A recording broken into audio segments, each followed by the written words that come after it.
Le rêve, pendant 5 longues années, avait eu l'odeur de l'éthanol et du métal froid des séquenceurs d'ADN.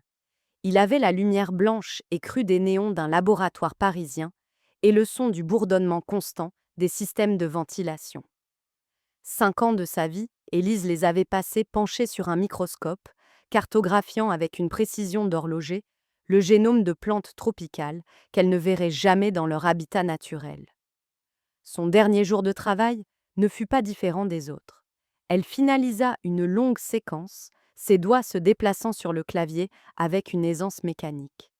Son chef de service passa derrière elle, posa une main sur son épaule. « C'est une perte pour nous, Élise. Votre rigueur va nous manquer. Mais je comprends votre projet. C'est courageux. » Courageux. Le mot lui parut étrange. Pour elle, ce n'était pas du courage, mais une nécessité, la fin d'un exil. Elle quitta le laboratoire sans un regard en arrière, traversant les couloirs stériles qui avaient enquêté son univers. Dans le métro bondé qui la ramenait chez elle, l'anonymat de la foule la frappa plus durement que d'habitude. Elle n'était qu'un visage parmi des millions, une vie interchangeable. Cette pensée alimenta sa détermination. Dans le vignoble, elle ne serait pas anonyme. Elle serait la gardienne d'une histoire. Son minuscule appartement du 6e étage sans ascenseur était presque vide. Il ne restait qu'une seule boîte au milieu du salon, la plus importante. Elle s'assit par terre et l'ouvrit. À l'intérieur, les vieux cahiers de son grand-père. Elle en prit un, la couverture en cuir usé douce sous ses doigts. L'odeur de papier ancien et de terre sèche emplit la pièce, chassant l'odeur de la ville. C'était ça, la seule chose réelle. Le soir, elle eut un dernier appel vidéo avec sa famille. L'écran s'illumina sur le visage parfaitement maquillé de sa mère, Catherine, installée dans son salon confortable. Derrière elle, on pouvait voir son frère Léo, avachi sur le canapé, une manette de console, de jeu à la main. « Alors, ma chérie, c'est le grand jour demain, dit sa mère. Sa voix mielleuse traversant mal la connexion. Tu as bien tout prévu? Tu sais, une telle somme d'argent, c'est une grosse responsabilité. Tu as touché ta prime de départ. Élise sentit une pointe d'agacement. Oui, maman, j'ai tout prévu. C'est le fruit de 5 ans de travail. Léo leva les yeux de son écran une seconde. 5 ans pour aller jouer dans la terre? J'espère que tu sais ce que tu fais. Ton frère a tellement d'ambition, enchaîna Catherine avec un soupir théâtral. Mais les choses sont si difficiles ici. Heureusement que tu es là pour être notre ancre, notre réussite. Nous sommes si fiers de toi. Élise força un sourire, mettant fin à la conversation le plus vite possible. Elle passa la nuit sur un matelas pneumatique, le sommeil la fuyant. Elle n'était pas nerveuse, mais impatiente, comme un coureur dans les starting blocks. Le lendemain, le voyage vers le sud fut une lente résurrection. Chaque kilomètre la dépouillait un peu plus de sa peau de citadine. Le paysage se transforma, les plaines du nord cédant la place aux collines verdoyantes du sud. Alors qu'elle traversait la Drôme provençale, les champs de lavande encore endormis sous le soleil de printemps, un souvenir remonta à la surface, si vif qu'elle pouvait presque sentir la chaleur sur sa peau d'enfant. Elle avait 10 ans. C'était la fin de l'été. Elle marchait avec son grand-père, entre les rangées de vignes. Il s'était arrêté près d'un cep particulièrement noueux.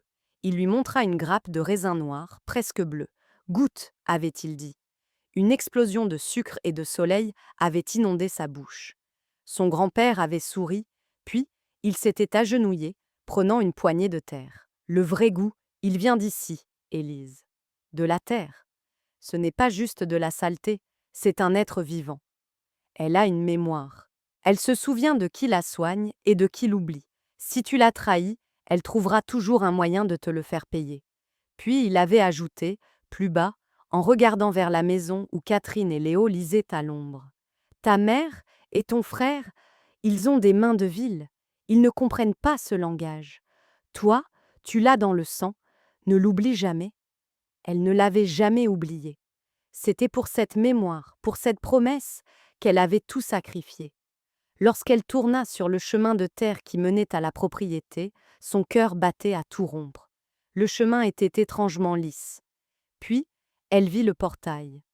Le vieux portail en fer forgé avait été remplacé par une structure moderne et prétentieuse. Au-dessus, des lettres chromées la giflèrent. Domaine rêve d'azur, glamping and événement. Elle gara la voiture et sortit. Elle avança, le bruit du gravier blanc crissant sous ses pas, un son étranger, hostile.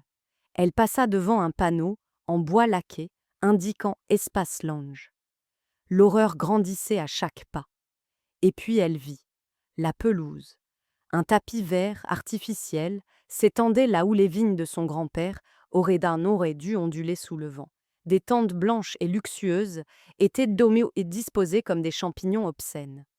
À la place du chai, un bâtiment de verre et d'acier, une musique lounge, insipide, s'échappait de haut-parleurs dissimulés. Ils sortirent des rues du bâtiment de verre, sa mère et son frère, rayonnant, une coupe de champagne à la main. « Surprise !» cria Léo. « Où sont les vignes ?» fut tout ce qu'Élise put articuler. Catherine la prit dans ses bras.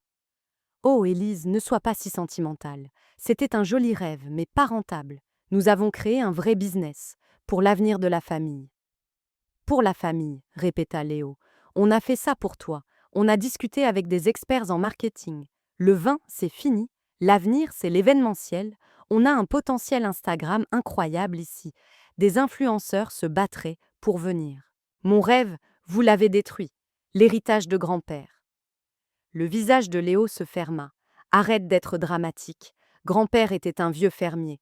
Nous sommes des entrepreneurs. Nous avons trouvé des investisseurs, obtenu des prêts. » « Des prêts ? Avec quoi ? Cette terre est à moi. » Le sourire de sa mère devint carnassier. « C'est là toute la beauté du projet, ma chérie. Tout a été fait en ton nom. Ton profil est parfait, jeune scientifique, propriétaire terrienne. Les banques ont adoré. On ne voulait pas t'embêter avec la paperasse. » Elle posa un classeur sur une table. Élise l'ouvrit. Des contrats, des hypothèques, des centaines de milliers d'euros. Et sur chaque page, une imitation grossière de sa signature. Elle sentit le sol se dérober. Elle était piégée, endettée jusqu'au cou pour un projet qu'elle haïssait de toute son âme. « Je vais vous attaquer en justice. » Catherine lui caressa la joue. « Ne sois pas idiote, ma chérie. Nous sommes ta famille. Et puis, n'oublie pas, légalement, tu es la propriétaire et la débitrice. Si tu nous fais tomber, tu tombes avec nous. » Élise recula, horrifiée. Elle les regarda, si fière au milieu de leur création monstrueuse, debout sur la tombe de son rêve. Ils étaient sincèrement persuadés d'être les héros de cette histoire. Elle fit demi-tour et retourna à sa voiture, leur voix la suivant. « Élise, reviens, ne sois pas égoïste. » Elle s'installa derrière le volant, les mains posées à plat sur ses genoux. Elle regarda le classeur sur le siège passager, l'acte d'accusation de sa propre famille. La douleur était si intense qu'elle aurait dû crier, mais aucun son ne sortit. Une larme, puis deux, roulèrent sur ses joues, des larmes de rage. Ils pensaient l'avoir piégée dans leur toile financière. Ils pensaient qu'elle n'était qu'une rêveuse, une intellectuelle inoffensive. Ils avaient oublié un détail crucial. Une scientifique ne se contente pas de rêver. Elle observe, elle analyse, et elle trouve la faille dans le système. Son combat ne se gagnerait pas devant un tribunal de la famille. Il se gagnerait sur un autre terrain, celui de son grand-père, leur terrain, sa terre. Élise conduisit sans but pendant près d'une heure, les images du glamping de luxe se superposant aux paysages familiers de son enfance, une blessure béante dans la trame de ses souvenirs. Le choc initial laissait place à une clarté glaciale, une lucidité presque douloureuse. Elle ne retourna pas à Paris, elle ne pouvait pas. Cet acte de destruction avait coupé le dernier lien qui la rattachait à son ancienne vie. Au lieu de cela, elle s'arrêta dans le premier village anonyme qu'elle traversa et prit une chambre dans un petit hôtel, sans charme, dont les murs beige offraient une toile de fond, neutre à la tempête qui faisait rage en elle. Cette nuit-là, elle ne dormit pas. Elle transforma la chambre d'hôtel en un véritable quartier général. Elle étala les documents du classeur sur la moquette usée. D'un côté, les plans d'affaires brillants imprimés sur du papier glacé, les contrats de prêt aux chiffres vertigineux, les brochures publicitaires pour le domaine rêve d'azur. De l'autre, Elle sortit avec une infinie précaution les vieux cahiers de son grand-père.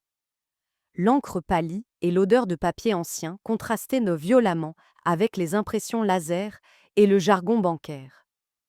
Elle commença son analyse, non pas avec le cœur d'une petite fille trahie, mais avec la rigueur d'une scientifique examinant un spécimen au microscope.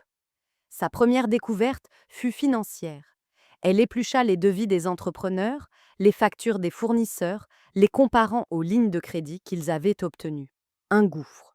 Les prêts dépassaient de loin les coûts de construction, même en tenant compte des matériaux de luxe et des pots de vin probables qu'ils avaient dû verser pour accélérer les permis. Un surplus de près de 100 000 euros s'était évaporé. Elle n'eut aucun mal à imaginer les sacs à main de sa mère, la nouvelle montre de son frère, les vacances dont ils avaient posté les photos sur les réseaux sociaux pendant qu'elle comptait ses centimes à Paris. Il ne s'était pas contenté de lui voler son rêve, il s'était servi au passage pour financer leur train de vie. Mais elle savait que se battre sur le terrain financier serait un bourbier. Il plaiderait l'incompétence, la bonne foi, les aléas de la construction. Il la dépeindrait comme une fille ingrate et calculatrice. Elle avait besoin d'une autre arme, une arme qu'il ne verrait pas venir. Le lendemain, elle appela la seule personne dans la région en qui elle pouvait avoir une confiance absolue. Luc, un ami d'enfance dont la famille cultivait des oliviers depuis des générations. Il était devenu avocat, spécialisé dans le droit rural et immobilier, un homme calme et réfléchi qui connaissait les lois de cette terre aussi bien qu'elle connaissait la biologie des plantes. Ils se retrouvèrent dans un café, sur la place du village. Luc écouta son histoire sans l'interrompre, son visage se durcissant à chaque nouvelle révélation. Quand elle eut fini, il resta silencieux un instant. Une action pour fraude et faux en écriture est possible, dit-il finalement. Mais ce sera long, coûteux et sale. Ta mère et ton frère vont se victimiser. Ce sera ta parole contre la leur. Il se pencha en avant, son regard intense. Ils ont été malins avec les banques, Élise. Mais l'ont-ils été avec la terre? Cette question fut comme une clé, ouvrant une porte dans son esprit. Elle avait abordé le problème sous le mauvais angle. Sa force n'était pas dans la finance, elle était dans la science. Pendant la semaine qui suivit, la chambre d'hôtel se transforma en un laboratoire de guerre. Avec l'aide de Luc, elle se procura les cartes cadastrales, les plans locaux d'urbanisme et surtout, le cahier des charges incroyablement strict de l'appellation d'origine contrôlée, dont dépendait sa parcelle. Ce n'était pas juste un label, c'était un ensemble de lois quasi sacrées. Puis, elle retourna sur les lieux, non plus comme une victime, mais comme une experte en mission. Elle se gara à distance et s'avança à travers les bois, équipée d'un petit kit de prélèvement, d'un GPS et d'un appareil photo. Sa première découverte la fit presque sourire d'une ironie amère.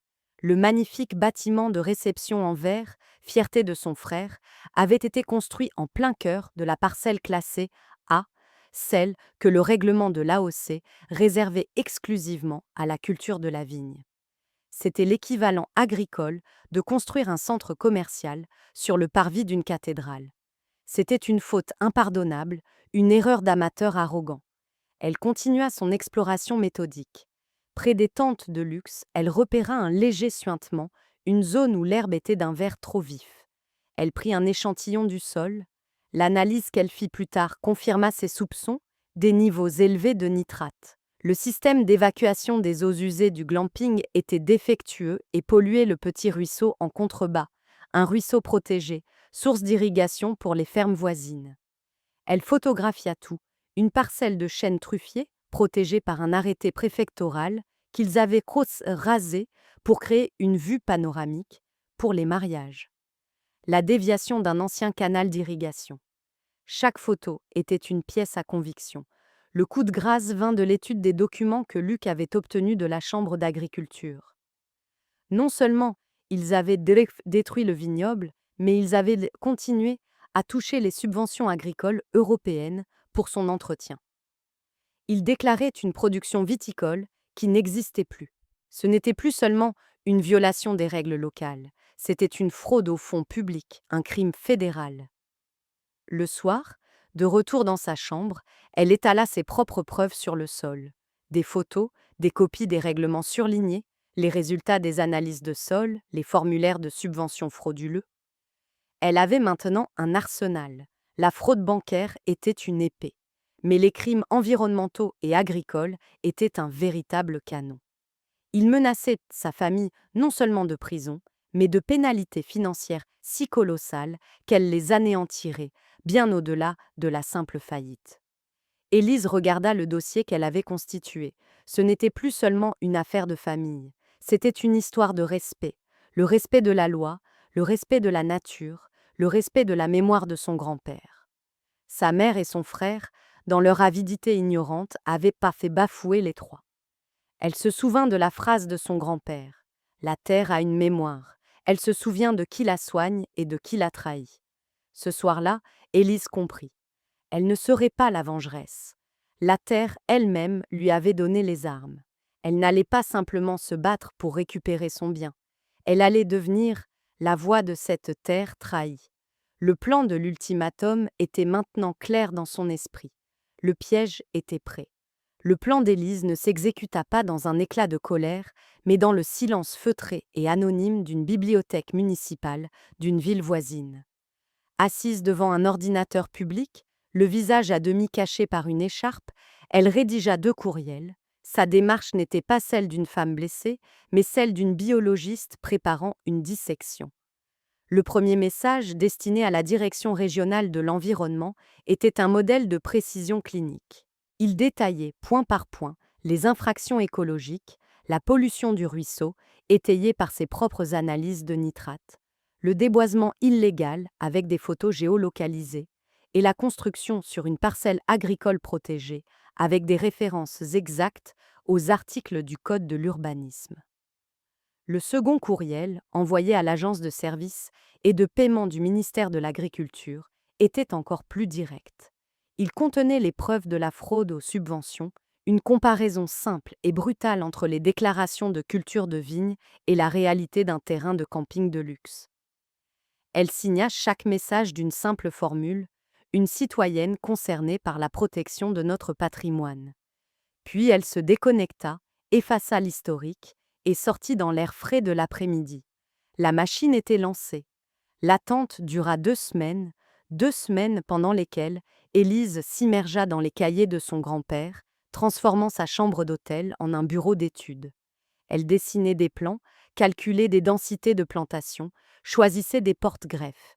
Elle se forçait à se projeter dans l'avenir, à construire son rêve sur le papier pour ne pas sombrer sous le poids du présent. Chaque jour, elle luttait contre l'envie d'appeler, de savoir si le piège s'était refermé. Mais elle tint bon, le silence était son allié. Puis, un mardi matin, son téléphone sonna. Le nom de sa mère s'afficha sur l'écran. Élise laissa sonner plusieurs fois avant de décrocher, son cœur battant un rythme lent et lourd. « Élise !» La voix de Catherine était une déflagration de panique et d'accusation. « Qu'est-ce que tu as fait ? Nous avons reçu un courrier de la préfecture, une lettre recommandée. Ils envoient une commission d'enquête la semaine prochaine. Ils parlent de tout fermer, de pollution, d'amendes monstrueuses. C'est toi, n'est-ce pas ?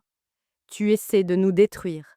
Tu as toujours été jalouse de Léo. » « Je ne sais pas de quoi tu parles, maman, » répondit Élise d'une voix si calme qu'elle se surprit elle-même. « Peut-être que quelqu'un a remarqué que vous aviez enfreint la loi. C'est toi, je le sais, après tout ce que nous avons fait pour toi. » « Rendez-vous au domaine dans 1 heure, » coupa Élise. « Et amène Léo. Nous avons besoin d'une conversation en famille. » La salle de réception en verre, autrefois symbole de leur triomphe arrogant, était devenue une cage pour leur anxiété. Sa mère faisait les 100 pas, son téléphone à la main, tandis que Léo était affalé sur un canapé design, son visage cireux. L'ambiance de fête avait laissé place à une odeur de peur. Élise entra, posa son propre dossier sur la grande table. Elle n'avait pas l'air d'une victime. Elle avait l'air d'une créancière venue réclamer son dû. « Asseyez-vous, » dit-elle. Ils obéirent, surpris par son ton autoritaire. « Vous avez 2 problèmes, » commença-t-elle. « Le premier, vous le connaissez déjà. » Elle fit glisser une copie de la lettre de la préfecture sur la table. « C'est le problème administratif. Ils ont constaté vos violations des lois environnementales et des règles de l'appellation. J'ai fait mes propres calculs. Au bas mot, vous risquez plusieurs centaines de milliers d'euros d'amende et une ordonnance de démolition pure et simple. Votre entreprise est morte. Catherine ouvrit la bouche pour protester, mais Élise leva la main et posa un second dossier, bien plus épais, à côté du premier. Et voici le problème numéro 2. Notre problème. Elle en sortit une liasse de papier, les étalant comme des cartes. Les demandes de prêt avec ma signature falsifiée. Les preuves de détournement de fonds vers vos comptes personnels. Et ceci, elle sortit les formulaires de subvention agricole frauduleux. Ceci, ce n'est pas une amende. C'est le code pénal.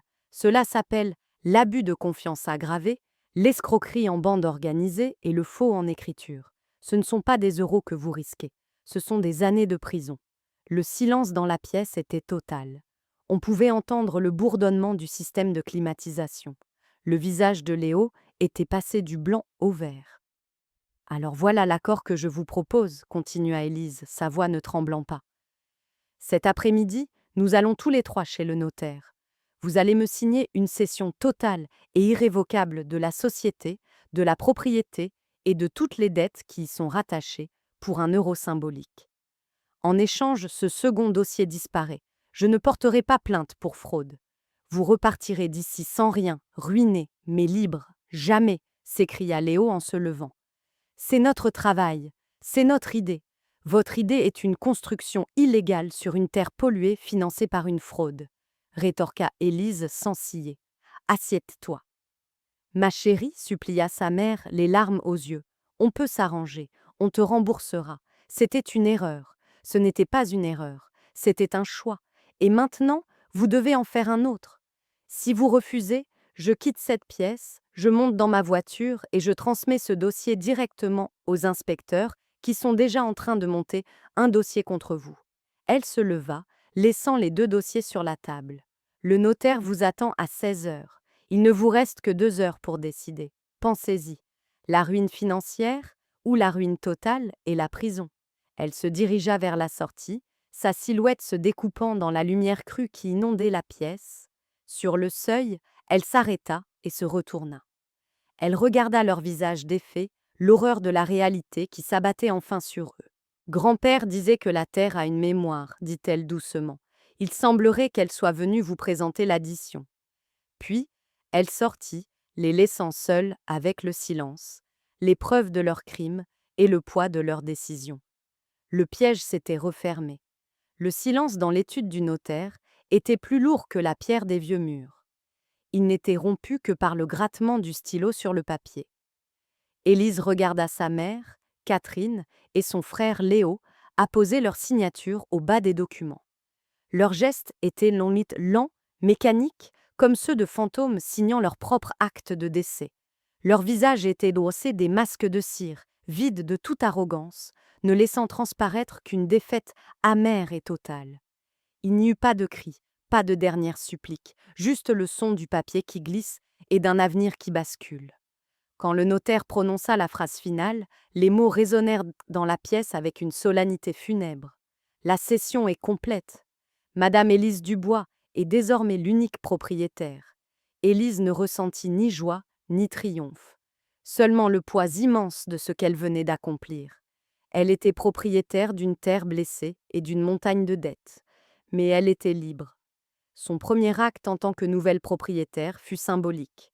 De retour au domaine, elle marcha directement vers le système de sonorisation et coupa l'alimentation. La musique lounge cessa brutalement et pour la première fois, un silence profond et naturel s'installa sur la propriété. Un silence seulement troublé par le chant du vent dans les pins. La rencontre avec la commission d'enquête, une semaine plus tard, se déroula sur place. Les 3 fonctionnaires, au visage sévère, s'attendaient à des excuses et des mensonges. Au lieu de cela, Élise leur présenta un dossier encore plus épais que le leur.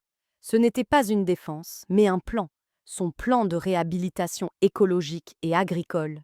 Sur plus de 50 pages, elle détaillait, avec la précision d'une publication scientifique, comment elle comptait réparer chaque infraction. La démolition des structures illégales, la dépollution du sol et du ruisseau, la réhabilitation de la zone boisée et surtout la replantation du vignoble historique. Les inspecteurs, stupéfaits, écoutèrent cette jeune femme leur parler de phytorémédiation, de gestion hydrique et de biodiversité. Elle n'était pas une promotrice immobilière en faute. Elle était une scientifique déterminée à guérir la terre. Un accord fut trouvé. Les amendes, potentiellement astronomiques, seraient même suspendues, conditionnées à la réussite de son plan sur 5 ans. L'État préférait une guérison écologique à une faillite retentissante. Les années qui suivirent furent un long et dur labeur. Élise engagea une petite entreprise locale pour démolir le bâtiment de verre et retirer les tentes de luxe. Elle vendit tout ce qui pouvait l'être pour rembourser une infime partie des dettes. Le mobilier design, les équipements de cuisine professionnelle, même le ridicule portail d'entrée. Elle vivait frugalement dans la vieille ferme de son grand-père, qu'elle rénovait elle-même, une pièce après l'autre. Chaque jour, elle était dehors, les mains dans la terre. Elle supervisa les travaux de dépollution, travaillant aux côtés des ouvriers.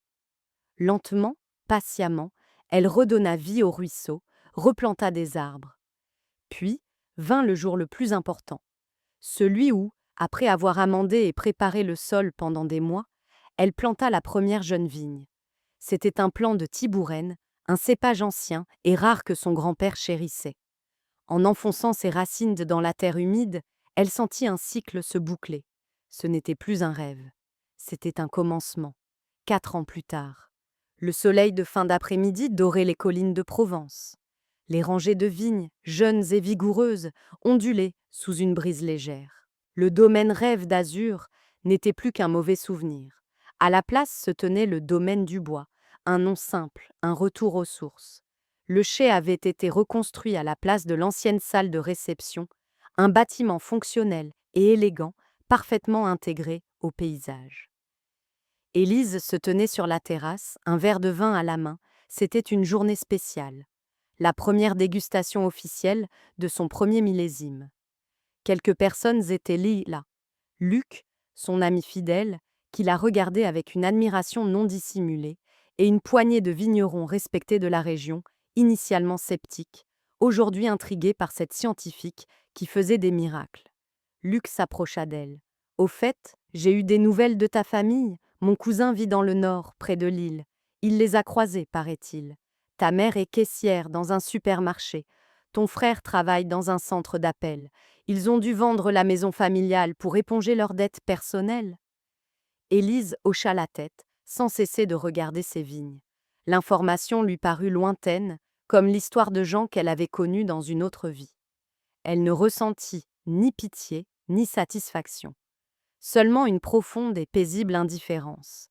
Elle leva son verre, observant la couleur rosée du vin. Elle le porta à ses lèvres. Le goût était complexe. Il y avait la fraîcheur du fruit, la minéralité de la terre si particulière de sa parcelle, une pointe d'acidité qui rappelait les larmes d'autrefois, et une longue finale, douce et persistante, comme la paix enfin trouvée. Elle se promena seule dans les allées de son vignoble, le soleil couchant, allongeant son ombre sur la terre. Elle toucha une feuille de vigne, sentant sa texture veloutée sous ses doigts. Son grand-père avait raison. La terre avait une mémoire.